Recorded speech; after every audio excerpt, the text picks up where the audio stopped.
Ed Lovelace is a CTO and VP of Engineering at Ampaire, a really interesting electrified propulsion aircraft company.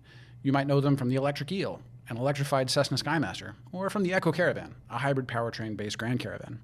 Ed has 30 plus years of new product development and commercialization experience, leading tech and engineering on air, land, and sea. He led electrification technology at Aurora Flight Sciences and at Boeing Next, and he led commercial engine controls development at GE Aviation. Dr. Lovelace is a U.S. Department of Transportation Eisenhower Fellow in Transportation Research with degrees in mechanical and electrical engineering from MIT. And he's chair of the SAE E40 Electrified Propulsion Aircraft Standards Committee. And this is the very first episode of the Sky Zero podcast.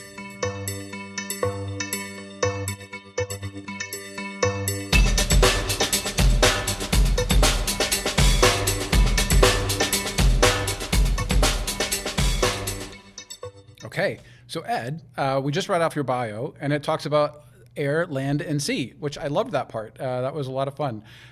So yeah, I'm hoping you can tell us a little bit about yourself and your background, and I think you have to explain that. Tell me about air, land, and the sea. Yeah, sure. Absolutely. I started my career working for GE Aviation, and that was where I quickly learned that sort of the transformation to electrify lots of different things, especially in the mobility area, was really one of the key things that was grabbing me intellectually for my career. After 6 years with GE Aviation, working on commercial certification of jet engines, I then went on to graduate school and a series of startups that were really all about electrification, whether it was for underwater electrified unmanned vehicles or hybrid electric and fully electric ground vehicles, both military and commercial, and also some consumer work. And then most recently, really returning back to aviation over the last 8 years. Cool. You had a heck of a journey, and so it sounds like you knew you were in the electrified path really early too.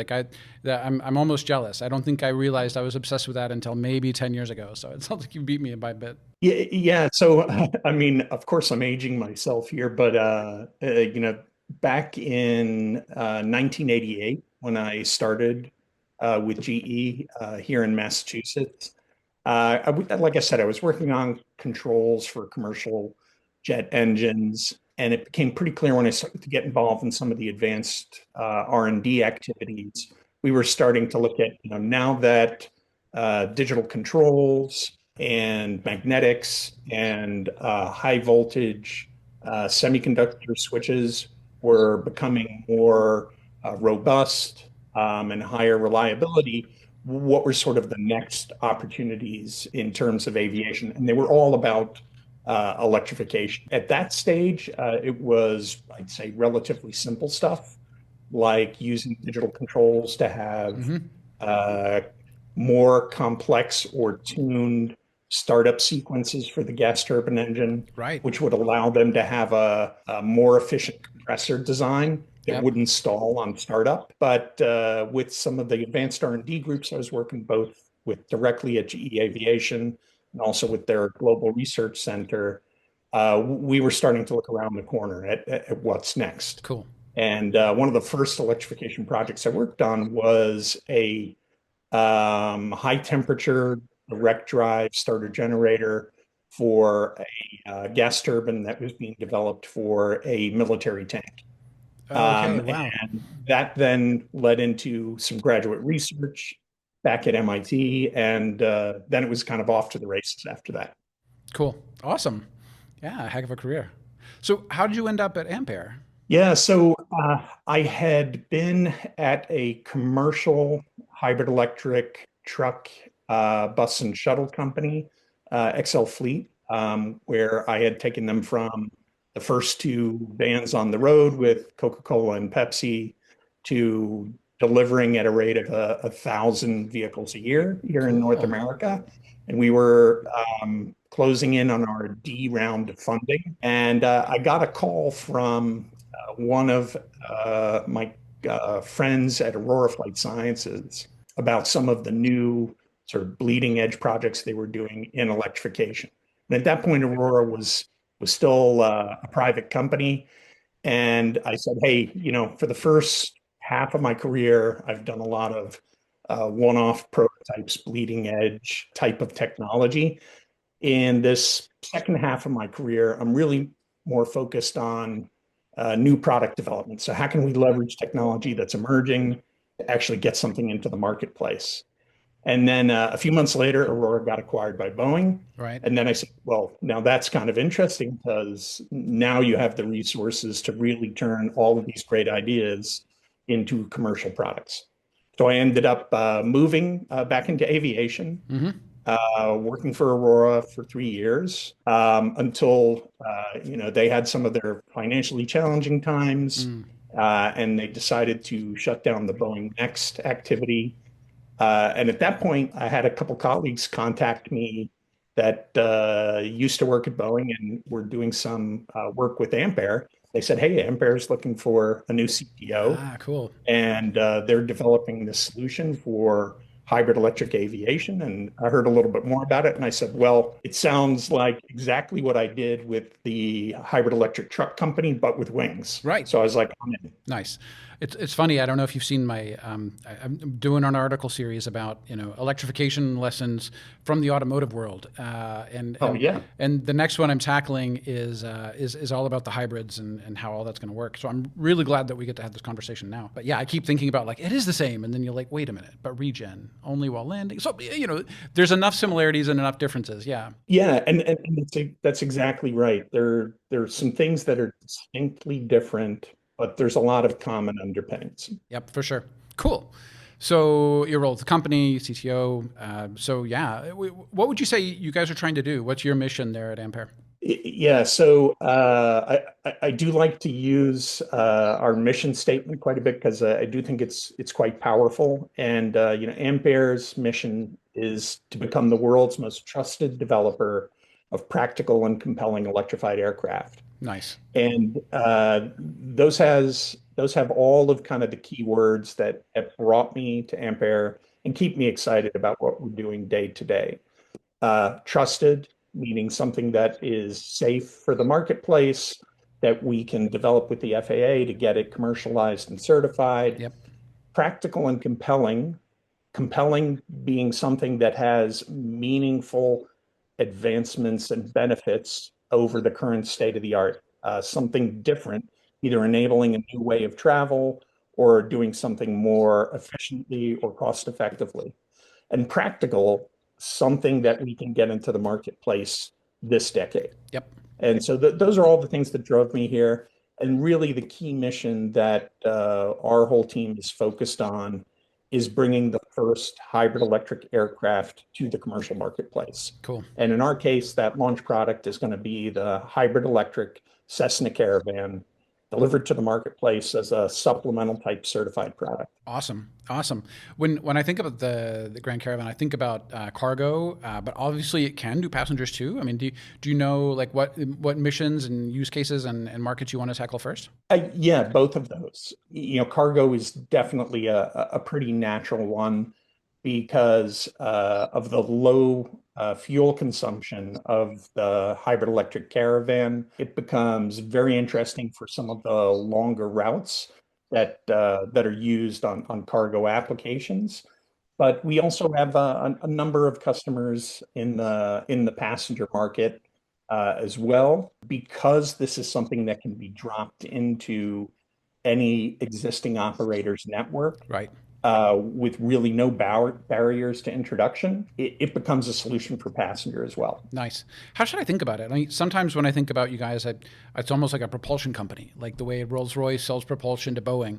But it seems like it's more than that. And your mission statement also talks about it in terms of delivering aircraft. Yeah. How should I think about you guys that way? You should think about us and really a number of the companies that are in the electrified aviation space as breaking the traditional boundaries between a traditional propulsion company and a traditional aircraft company.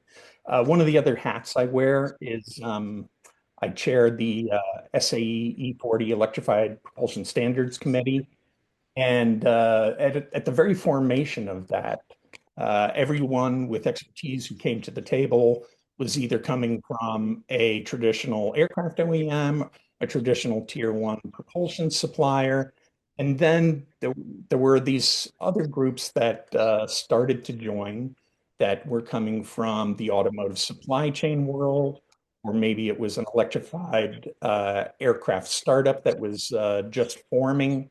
And it became pretty clear early on that a lot of the solutions companies were looking at really sort of blur that boundary. Right. And the easy one is the whole eVTOL case, where you're talking about multi-rotor systems that are not just propulsion, Right. they are flight control systems. Right. Right. And so when you talk about traditional gas turbine propulsion companies, yes, there's a high level of specialized expertise on a very complex device, which is a commercial gas turbine. And it sort of naturally created an expertise boundary and a very small set of companies that could execute that, do the manufacturing, which requires high precision lines, Yep. and do all of the inspection and maintenance and service systems that will allow that to succeed in the commercial marketplace. All of those doors have really been cracked with the advent of electrified aviation. You've got supply chain coming in from the automotive world, still got to meet aviation safety Right. standards. Right. But when you talk about a propulsion motor, an electric propulsion motor, it's something with about 12 parts in it, Right. as compared to a gas turbine. Right, which are exceedingly complex, proof that our species is capable of very complicated things. Yeah, But that doesn't mean we should do it forever. Yeah, for sure. right. Now, that still doesn't mean that we aren't a propulsion company. Now, the Right. core technology that is part of our launch product is the Amp Drive, which is Right. an integrated parallel hybrid powertrain. And that is the core new piece that we are bringing to the marketplace as part of our first product. But what we are going to sell as a product is a complete upgrade kit. As I said, that's part of an Ah, STC product, and we will be responsible for managing the installation and the maintenance and the support for that whole installation kit. right. Got it. It's funny. I was watching this Sandy Munro YouTube video, and you're talking about the automotive world. So I feel like it's fair game to bring him in. He's this sort of automotive engineer that does a lot of like electric car teardowns, and he'll like tear Yes. apart the battery pack and be like, they shouldn't have done it this way. They should have done that. And not just the battery pack, he'll tear everything down. But he was Yeah. interviewing the folks over at Harbor Air about their DHC, the Beaver, the e-Beaver there. Yeah. And just listening to, at least for the first version, obviously, right? This won't be a production version, but oh well, we've got to have an oil system for the propeller and a separate oil system for the engine, and the engine used to do both. Now what are we going to do? And so you sort of end up with a lot of like stuff in the passenger cabin that used to be didn't need it at all, or it was hidden away somewhere. So when I think about you guys selling these kits, like it sounds like there could be a fair amount of engineering for folks to do. Maybe the Caravan lends itself to this in a way that I'm not getting though. Like how's that going to work? Yeah. There are already hundreds of STC products for Part 23 aircraft, and the Caravan, may even have the most that are available out there. Some of them Got are it. powertrain upgrades, some of them are other aero mods or other interior mods. So this really just fits into that very similar category. Got it. Of For course, for our audience, it's got some brand new tech. the abbreviation for our audience, STC. Supplemental type certificate. Got it. There we go. So Sorry. a normal aircraft that gets certified is a type certificated aircraft. Yep. That's when you're doing a clean sheet design. When you're just doing a modification to an existing product, it's an STC. Got it. Okay, so this sort of fits into that from a regulatory perspective. That's Yeah, right. yeah, cool. Still, a lot of engineering challenges to tackle.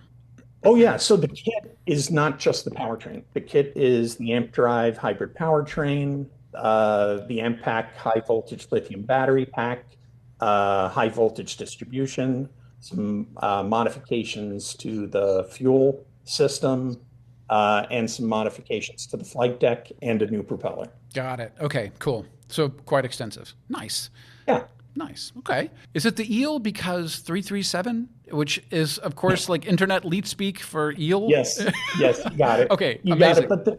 But as many sort of double meanings as we can jam in there, we Yep. will. Yep. So, an eel is also a potentially an electric Right. animal. So, that's another potential meaning of it. But yes, you got the 337. Nice, nice. Okay, cool. So I'm assuming that that one was like a market test, something that, give a proving ground, Yeah, but it wasn't yeah. necessarily meant to go to production. That's exactly right. So, yeah, for your audience, we have three experimental aircraft that we're flying right now. We have two hybrid electric Skymasters and one hybrid electric Caravan. Yep. As you just pointed out, the Skymasters, our current intention is that those are used for market development and as a test bed Yep. for advanced technology. For those unfamiliar with the Skymaster, it's two prop inline push-pull configuration. It's honestly ideal as a flying test bed Yep. because the configuration of that hybrid is a little bit different than the Caravan. So the Caravan is like, a classic integrated parallel unit that might be in a Prius Yep. or any plug-in hybrid electric vehicle, nominally driving one of the axles in your car. Right. The Skymaster, which has a prop in the front and a prop in the back along the center body of the aircraft, we configure that as what we call a independent parallel system. Right. Right. So the analogy to a car is if you had a gas engine driving one axle and an electric motor driving the other axle.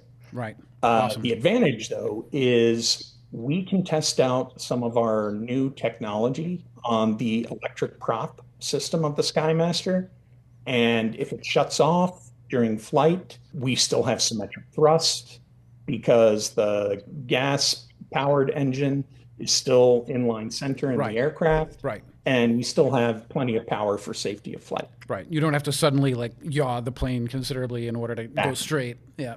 Yeah, and if you look at some of the flying test beds that are being developed for larger aircraft, they either have to substitute one of the winged engines for the experimental engine, or if you go all the way up to transport class, sometimes they have a pylon sticking out of the side of the Right, fuselage. right, right, right. Yeah. Oh, I'm thinking of Zero Avia did that with the hydrogen on one side and the original, I think it Yeah, was a Pratt and Whitney on the other. But to your yeah, point, yeah, I mean, like when Boeing does this, it'll be a pylon. Yep, yes, it'll be yes, just sticking out the side. Yeah. Well, and of course the other that comes to mind is Voltero with their Casio One, also using yeah, the Skymaster.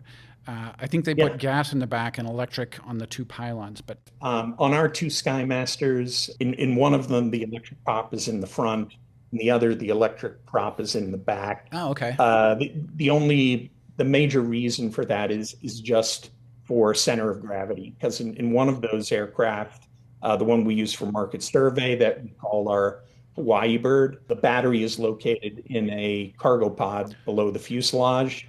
So with that forward weight, we want the heavier gas engine in the back. got it. Okay, In yep, the other one, the RPE Bird, which we use again for R&D purposes, in that one, we've made the battery pack more accessible. It's in the rear of the main cabin. And so then in that case, we put the yep. heavier gas engine in the front. Got it. So, what kind of challenges have you faced? I mean, I mentioned a couple of guesses that I've got, but like when you think back about the challenges you faced and what learning curves you guys have had to climb, like what comes up for you? Yeah, I mean, there are a lot of the typical things that are small business challenges, which is really deciding what's the most urgent and important investments we need to make, and being able to break down our project into incremental milestones where we can hit a successful point and before moving on to the next one. So really structuring our programs in that way that we can sort of sequentially start with commercial off-shelf equipment, then move to modified commercial equipment, then finally move to the Ampaire custom equipment that's more towards commercial intent.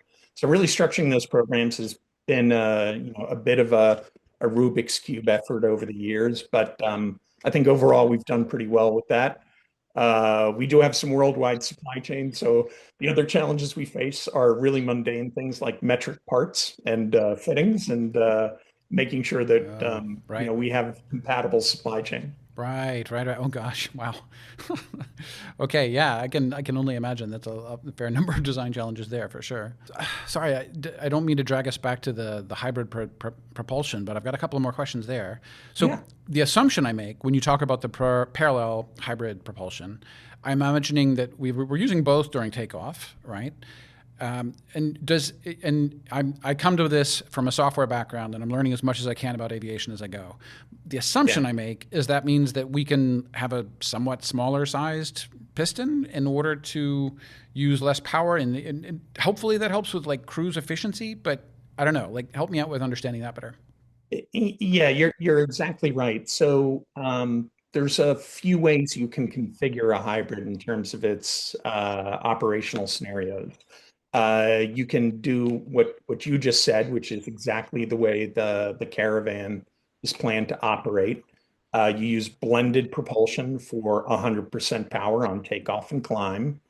And then when the pilot pulls the throttle back to cruise, you're running at a high efficiency point for the downsized Jet A engine that's part of the hybrid power plant. Yep. And that's how you really eliminate the payload range challenges that you have with an all electric, is by using a Jet A power plant that's very efficient for the main range operation.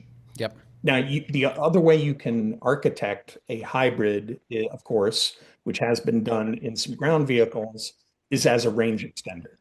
So the difference there is that your electrification portion, so your electric traction motor, has got to be fully rated sufficiently to run all electric for all of your peak and average events. You also, if you're running this as a range extender, you are typically putting in a larger battery, Right. and then using gas for just longer trips. So, that's the classic example there is your Chevy Volt. Right. Right. Chevy Volt, the BMW i3, the sort of REX range extenders. Yeah. Yeah. Yeah. Cool. Well, when I But think about I will tell you this. So I worked in that sector for such a long time, and had a chance to meet a lot of executives in Detroit who had tried out our hybrid electric commercial product. And I can tell you from talking to some of them, they all know that for most use cases, a hybrid designed for blended propulsion is the more efficient solution from a energy use standpoint. Use battery for what it's good for the peak power events. Use a gas burning engine for what it's best at, which is constant rated power capability. But the challenge in the automotive industry is the sales challenge, right. and the consumer market really wanted all electric range. Sure. So a Sure. lot of those vehicles got architected so they could have some all electric range. Well, and when I think about like the i3 and the Volt, I think the Volt cheated a little bit and used parallel at high speeds, like They over 70 do. mile an hour or something. But other than They that, do. yes, it was series. But I think of it as like a tipping point where did batteries get to a certain specific energy or volume? Not would well, it was probably by volume. When automotive weight is not as important in automotive as it is in Exactly. aviation. But I wonder if there was like a tipping point where all of a sudden it was like, okay, we can do 200 miles, and the Model S comes out.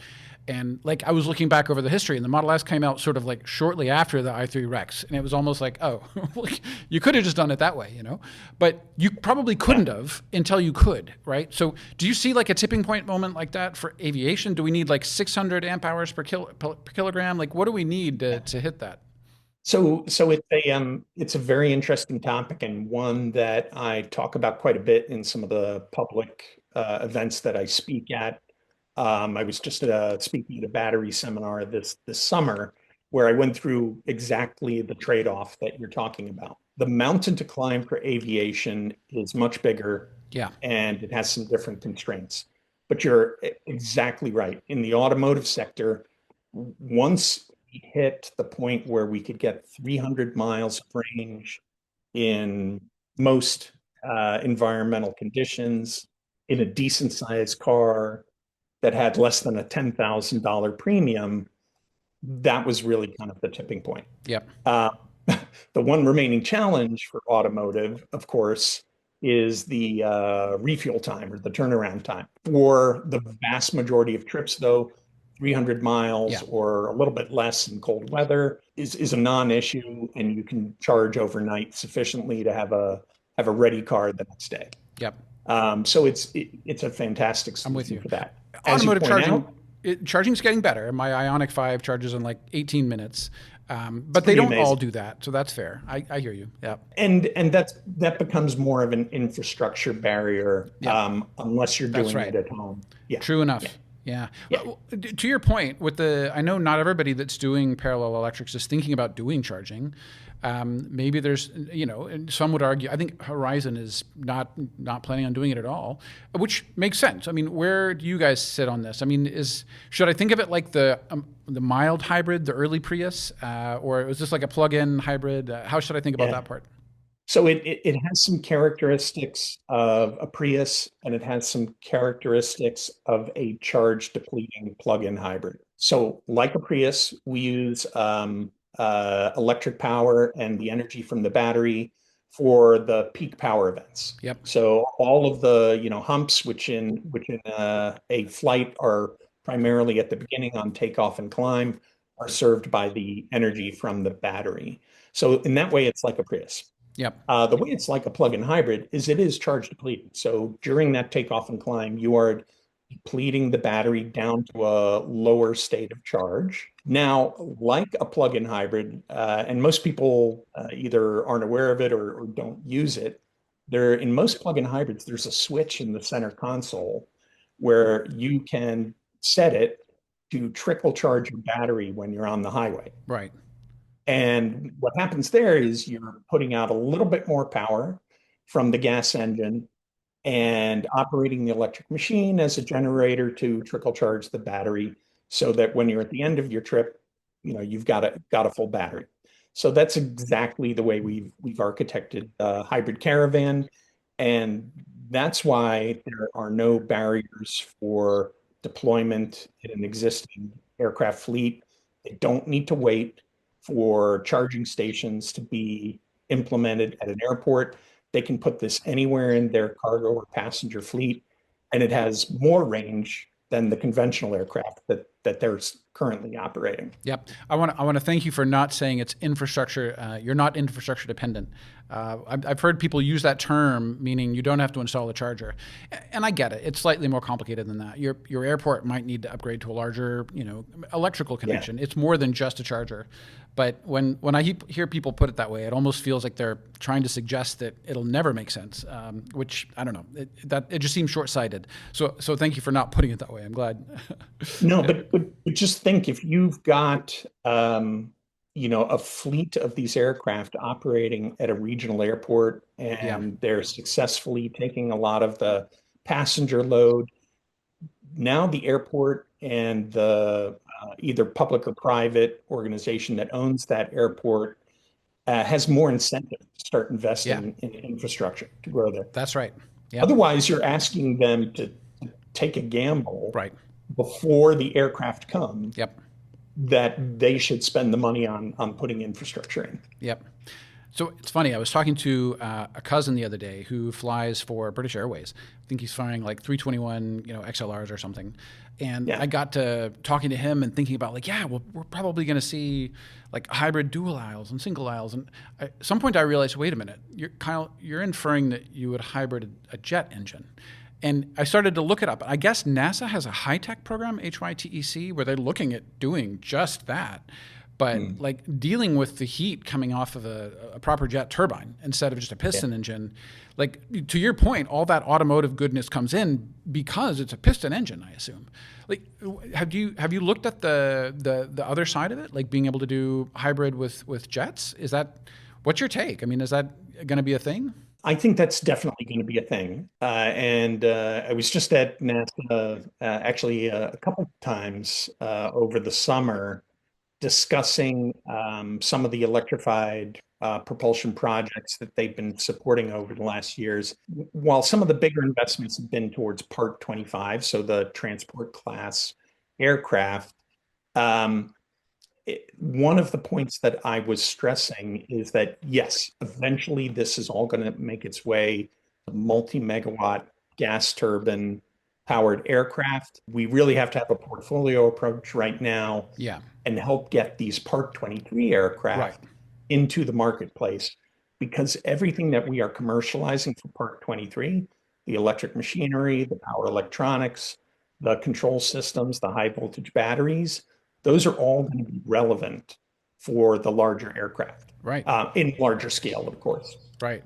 I just think about them as being very hot places. I mean, I suppose a piston engine is too, but like it just seems like it's inherently more difficult. I think the NASA page literally had a picture of an engineer, like, I don't know, with a blowtorch or something, like raising a plate that was meant to be like not a cooling plate, but in order to protect like a firewall, and they were raising it to like 3,000 C or something, and I'm like, yeah, that seems like that's the kind of challenge we're going to have to solve to do this. But Yeah, well, the reason I'm smiling a bit about that is I worked on exactly those kinds of projects in the wow, first half of my career when I was doing, bleeding edge prototype work. I had several projects working on completely oil-free gas turbine system for unmanned aircraft. oh cool, So that used a combination of magnetic and air bearings with embedded starter generators that were capable of operating at over 1,000 degrees C. And yes, we made a lot of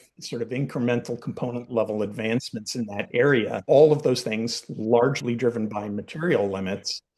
They've still got a ways to go before you're going to see them in any kind of commercial horizon. yeah, But it's there. yep. The ideas are there. The proof of concept prototypes, some of them have been executed. Cool, cool, cool, cool. Okay, so that is one of our possibilities way forward. What else do you, I mean, SAF, people talk about it a lot, and I Yeah. expect it's probably part of the solution too. But never mind what I think. Where do you think the industry's going? Like, what are we going to see in 10 years? Yeah, so I tend to think about not focusing on maybe one thing that is going to win. Going to be marketplaces for a number of different solutions. SAF has a scale issue right now and a feedstock issue right now. Yep. So it needs to be green SAF, needs to get to scale, needs to get to a price point Yeah. that makes sense. Right. But as an example, if you compare it to hydrogen, Right. it likely has fewer miracles that need to happen Yes. than hydrogen does. Correct. Yes. Yep. Yeah, and don't get me wrong. I'm not saying abandon hydrogen. No. I'm a big believer in continuing to fund R&D in that Yep. activity, Yep. but it's got some big challenges Yep. to get to commercial scale and commercial price point and be a green solution. Yeah. Yeah. The way Ampaire looks at that is we're ready for all fuel sources. Our hybrid powertrain, we've already tested with 100% SAF. So when SAF does get to that scale, we'll be ready. Cool. A lot of the electrification platform equipment we're going to be commercializing can tie into a high voltage bus supplied by a fuel cell. So when that's available and it makes sense, we'll be ready for that. Now, what do I think the time horizon is for each of these things? I usually try to flip that question as well and say it's not so much a time horizon as it is a funding horizon. Yeah. These Yep. are going to take some pretty massive investments in terms of dollars to get to scale and a price point where the major airlines are, going to adopt it en masse rather than demonstration projects. It seems to me that, like, when I think about scaling and SAF, I mean, to your point about feedstock, there's not enough cooking oil in the world to power our current appetite for international travel. That's not how this is going to go. I read something the other day about Wizz Air buying up like biological waste. So I think poop is the right word, and maybe that's a feedstock, And as a species and as a set of species, we do create a lot of that. So maybe, apologies for the scatological references there, but it might be a solution. But yeah, I mean, when I think about the hydrogen side, it does seem like hydrogen's one party trick is that it carries more energy per kilogram than even jet fuel does. Yeah, But it's can argue with also that. but its Yeah, kryptonite is that it's tiny and it wants to leak out of everything, and it really does right. not like to be compressed into any sort of reasonable amount of space. I think I did the math the other day, and I'm not an aviation engineer. I'm not even a mechanical engineer, but Yeah. what would it take to even like a reasonable amount of hydrogen would be like an 8 meter circular tank or something like this to do like a 737 across the ocean. I'm not asking you to Yeah. literally do the math, but is that sort of scale?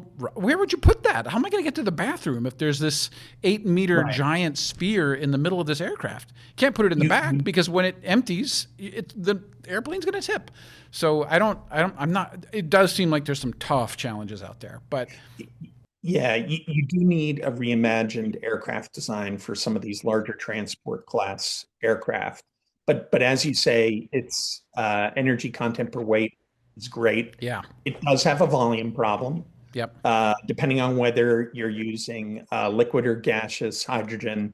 You're still talking about a 3x to 6x volume or more issue.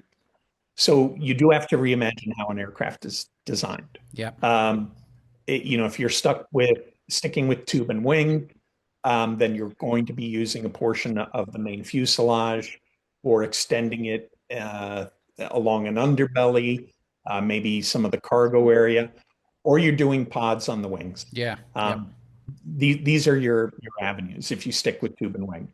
Now, if you go to some of the more blended wing designs, then right, then you have other opportunities for how to right, house it. But it's a volume challenge for yep. sure. I guess spherical tank is probably out of the running as well at that rate. But yeah, well, maybe I, several I smaller don't know if ones. anyone is trying that. Yeah, yeah, that's a fair point. Maybe that's a straw figure argument. Yeah. Yeah. Okay. Cool. But I do want to go back to a question you asked, probably 30 minutes ago, but that I didn't end up answering, which is, is hybrid transitory? Are we going to get to battery electric?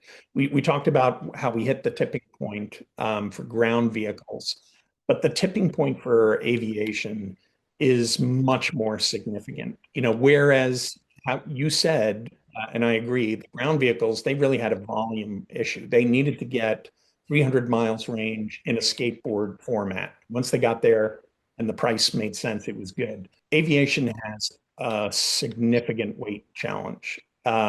Today, with today's, let's call it Tesla Model S density of batteries, you are in the, call it 200 to 250 watt hours per kilo range. At that case, you are about 20 to 25 to 1, even including the differences in powertrain efficiency compared to Jet A. Let's say you get all the way up to the RPE target of 1,000 watt hours per kilo. If you get there, you've improved it by a factor of up to 5, Yep. or you've taken a 25 to 1 down to a 5 to 1. Yep. You've still got a 5 to 1 weight difference compared to Jet A. Right. So hybrid is going to be in aviation, not as some kind of short-term No. transitory solution, Right. but it's going to be here for decades. Yep. And eventually it'll be hybrid with SAF, but for now it's going to be hybrid with Jet A. Yep. Yeah, I'm with you. Well, and I think that's why I'm looking forwards towards the electrified jet engines. If Yeah. we're going to imagine a double aisle anytime soon, like or maybe I'm discounting pistons. Like, do you think it's right to make that leap towards electrified jets to get to like your A380 or even the 320? There are some interesting reimaginings of how the propulsion system is architected that can get you into somewhat larger aircraft. But if you're talking 737, then yes, you're going to be talking a very efficient gas turbine that's enhanced with electrification. Right. As you've seen, there's a number of companies have put out vision vehicles with distributed electric propulsion along the wing. That it could still be part of a transport class hybrid electric solution where you Right. have a gas turbine power plant in the center tail section that is supplementing the battery pack to drive the distributed electric propulsors. Fair point. I'm like insisting that it be parallel when that need not be true. To the point you made earlier on independent, like a Heart Yeah. Aerospace, very much independent. I Yes. think they're looking at PT6s plus like electric in addition to the Yes. Pratt and Whitneys there. Right. So okay, or Electra era with the wind blown wing for your lift power there. Right. So okay, yeah, There's a trade-off though when you do that. I'm pretty agnostic. There's applications where series works, where integrated parallel is the right solution, or where independent parallel is the right solution. It sort of depends what some of your constraints or objectives are. But the one thing you have to remember when you do go to a series hybrid electric is that you've got a number of efficiency hits between Jet A source and the propulsion end. yep, When you go series hybrid electric, you've got the thermal efficiency of your power plant, then you've got an electric machine and a piece of power electronics to get to the right, high voltage DC distribution, right, and another piece of power electronics, then another electric machine. yep. And all of that impacts your fuel economy from the Jet A source. I'd argue the biggest one is the engine, but yes, you're right. Yeah. Inverters are not like 90% is maybe as much as you're going to get. To your point, you've got to put it in a battery, take it back out of battery. Yeah, I'm with you. So we tend to think once you're beyond an aircraft design that is using more than four propulsors, Yeah, then going series makes right. sense. Yeah, Well, but I think by going independent, I'm avoiding the series versus parallel dichotomy. I mean, that's that's one trade-off, right? Is to go from that to series. But like what Hart's doing is like literally just saying, okay, we're going to be all electric, but we're also going to put two more props on the thing that are powered entirely by a jet turbine, a turboprop. And they're not bothering with like, it's like you said earlier with the independent hybrid, instead of parallel or series, independent allows all sorts of different configurations. Yeah. yeah. One of the advantages that solution has is a regulatory one.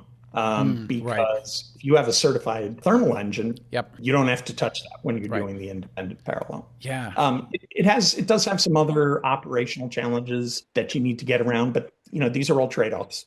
One more place I want to go is into certification. I'm glad you mentioned it. I mean, I don't want to like, where are you in terms of your timelines? I don't mean that. I mean, if you want to share, go ahead. But I think more interestingly is like, what have you learned through the certification process? It's designed to learn, I assume, for you guys and for the regulatory body. What kind of learnings have come out of that? The certification is the common challenge that all of the electrified aviation companies have. This is also something I talk about at events quite often. Currently the market size is zero. I'm not so worried about another company taking all of the market share today. But the thing that we all have in common is getting through the certification process. Yep. And again, for those of the listeners who are unfamiliar with it, the regulations for aircraft certification really didn't imagine electrified propulsion. Right. Fuel cells, hybrid electric, fully electric. That's not written into the regulations anywhere. In fact, if you look through the regulations in detail, you can see places where gas turbine regulations have been stitched on top of reciprocating engine regulations over the decades. Right. The regulations have really grown organically With the industry. Different aircraft have been proposed for the market. So the point, though, is the way all of the companies who are trying to get certified and go through the process are dealing with this is the FAA has a method, which is the special conditions, where any topic that is relevant for a design type cert that is not covered by the existing regulations gets handled in a special condition. Okay. That is a negotiation between the applicant and the FAA. Once there's agreement there, that special condition topic is published in the Federal Register. There's a public comment period, and then the FAA comes back with responses to all of the public comments, and then you have a final special condition. Every company that's going to get to the finish line is likely going to have to go through that process. Yep. Now, Like I said, it's applicant by applicant, but Okay. you do start to see some convergence on some of the topics now that a few companies have at least gone through that process for their power plants, if not for their aircraft. Okay. Right. Like, so if I read you right, you're saying these SCs. Sorry. One more time. Special Special consideration. condition, Special which conditions. does get abbreviated as SC. Yeah. Yeah. So these, you didn't abbreviate it. I did because I was having trouble remembering. But so to your point, those are sort of OEM by OEM. Like if you get one, somebody else can't use it. Or, Yeah, but I guess you could read it and make guesses that would get approved if they wrote it similarly. I guess. that's exactly right. And if you look at the fully electric power plants that have gone through the Part 33 engine special condition process, that is includes Magnix and Beta and Safran. Yep. You can see over time there's pretty close convergence. Right. Magnix was first, Yeah. um, quite a bit of changes in the detailed language by the time you got to Beta and Safran, but Betas and Safrans are virtually identical. Okay. Interesting. Right. Sort of do it this way, guys. It'll be a little bit faster to go through. Yeah, Yeah. the FAA is generally open to alternative proposals, but you just have to defend it and justify it. Right. Right. Right. Right. And if it's worth it, I mean, I suppose you go to the extra effort in the end. Yep. Okay. Cool. So that has been a learning experience for our team. As it turns out, and this was definitely not a plan in my career, this has ended up being the third regulatory environment that I've worked through. Again, with ground vehicles, working with CARB and the EPA, Oh, right. convincing them that a hybrid electric upgrade kit for a Ford or GM commercial vehicle was not disturbing the calibration of that gas engine that was part of the original vehicle. Right. Right. Um, that was an interesting challenge with CARB that we successfully got through. And in addition to that, I also, in another part of my career, was working in renewable power. So got to work with the Federal Energy Regulatory Commission and all of the stovepipe agencies that are concerned with environmental impacts. Ah, Um, cool. so going through a regulatory process is a very much of a learning experience. Every time, and you've signed up for it 3 times now. Yeah. Like I said, Yeah. unintentionally, but I've developed an expertise in negotiating in a regulatory process. Yeah. Right. Nobody grows up hoping that they get to do that, but hey, but you're doing great work to do it, and we thank you very much for continuing to make progress. We're all chipping away at this thing, and we thank you for your role. That's awesome. Cool. So when you think, so one more sort of a closing question, and then I want to do a small lightning round that I did not warn you about. But Okay. but before we get to that, so what when you think back to where Ampaire's been and your role in it, what are you most optimistic about? What are you most proud of? Oh, I mean, it's the thing I am really most proud of is the capital efficiency. I have worked in as CTO and VP of engineering at a few startups, and one of the common themes in all of them has been a real high degree of capital efficiency, meaning making a lot of progress with a modest amount of the capital associated with it. Yep.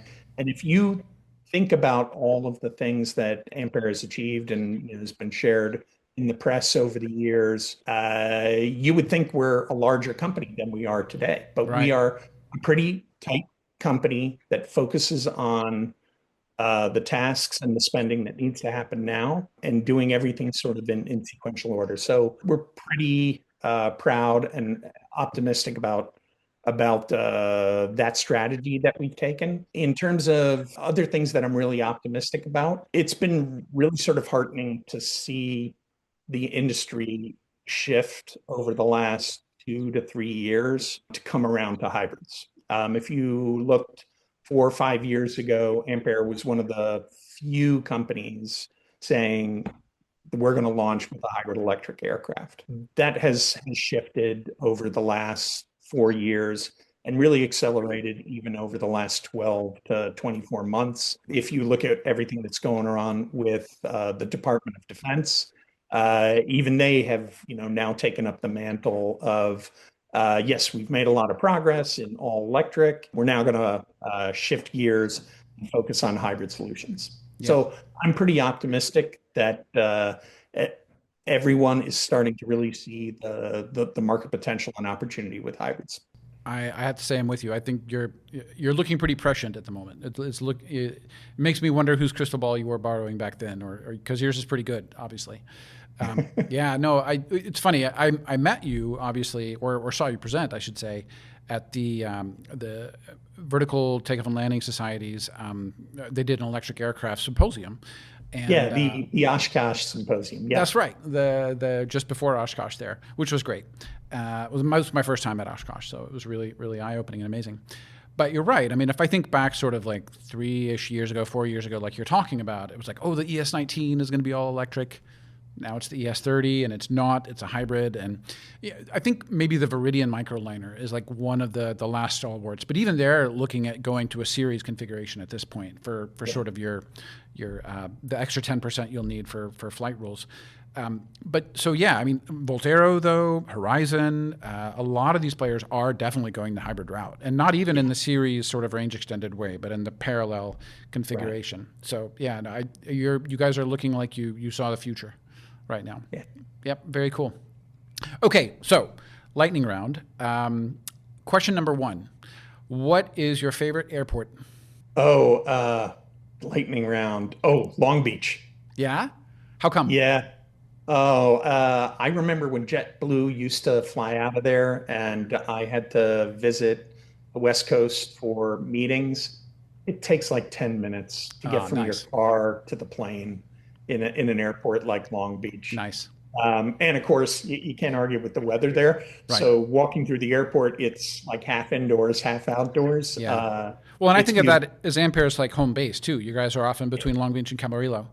It is now. So we just moved there a year ago. Yeah.